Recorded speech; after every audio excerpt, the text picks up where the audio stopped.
جب حضور قرب خاص میں گئے اور ان منازل کو طے کر گئے جہاں تک نہ کوئی گیا تھا نہ کوئی پہنچ سکتا تھا، تو اللہ نے اپنے محبوب کو بہت کچھ دیا۔ 70,000 اسرار تھے، 70,000 رموز تھی، 70,000 حکایات تھی۔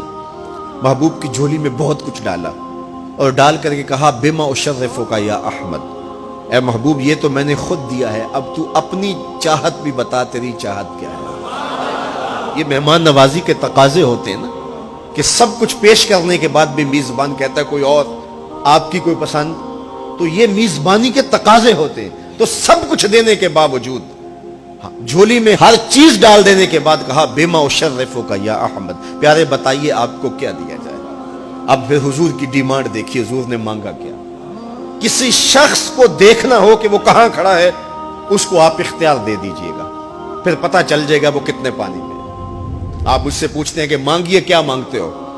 تو میں کہوں مجھے پانی دو تو آپ سمجھیں گے پیاسا ہے، میں کہوں کھانا دو آپ سمجھیں گے بھوکا ہے، میں کہوں گا میرے نام کے نعرے لگاؤ آپ کہیں گے شہرت کا متلاشی ہے، میں کہوں گا اٹھو اور میرے اوپر پیسے لوٹاؤ میں اتنی اچھی تقریر کر رہا ہوں، تو آپ کہیں گے یہ تو بیچارہ غربت کا مارا ہوا ہے، اس کے اندر کی ابھی بھوک گئی نہیں ہے۔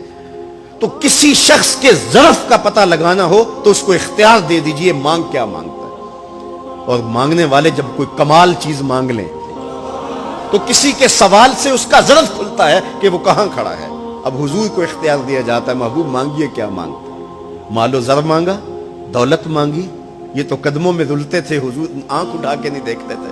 تو پھر مانگا کہا بنسبتی الیک بالعبودیہ، اے اللہ ساری زندگی میں کہتا رہا کہ تو میرا رب ہے، یہ میں نے غاروں میں بھی کہا، یہ میں نے پہاڑوں پہ بھی کہا، طائف کے بازاروں میں بھی کہا، مکے کی گلیوں میں بھی کہا، برستے پتھروں کے سائے میں بھی کہا، میرے سر انور پہ اوجلی ڈالی جاتی رہی، میں نے سر نہیں اٹھایا اور کہا کہ تو میرا رب ہے۔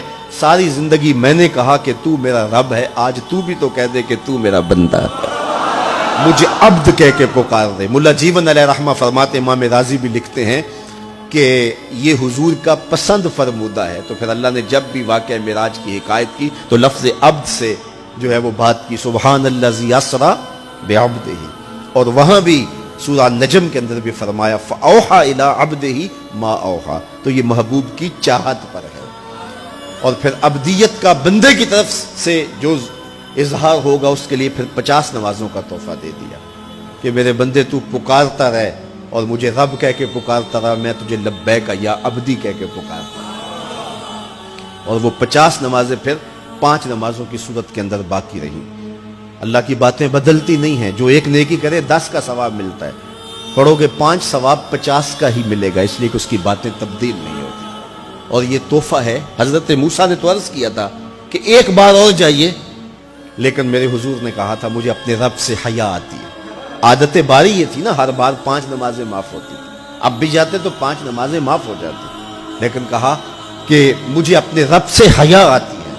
اب امت کو کیا حیا نہیں کرنی چاہیے کہ 5 نمازیں امت کے لیے رہ گئی، ثواب 50 کا ہی ملے گا، اور معراج کا خاص تحفہ لے کر آئے اور کہا کہ الصلاۃ معراج المومنین، یہ مومن کا معراج ہے، میں تو سر عرش پہنچا ہوں لیکن تمہارا معراج کیا ہے، تم سجدے میں سر جھکاؤ، دیکھنا تمہارا مالک تمہیں کتنا قرب دیتا ہے۔